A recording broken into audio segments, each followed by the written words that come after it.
Друзья, здравствуйте! Приветствуем вас из деревни Терентейка. Зимние темы у нас пошли. Рассказывали мы и про дрова, и про разные печки, и про камины и так далее. Вот сейчас поподробнее можно показать модернизированную буржуйку чешского производства.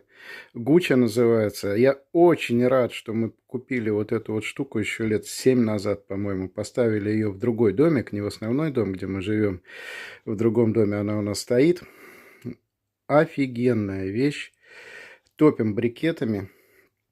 Покупаем обычные брикеты еловые по 100 что-то там 12 рублей, по-моему, я их покупал. На одну закладку получается полпачки, 6 штук, там 12 в упаковке.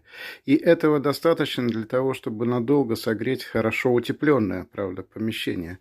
Супер вещь. Вот смотрите, рекомендую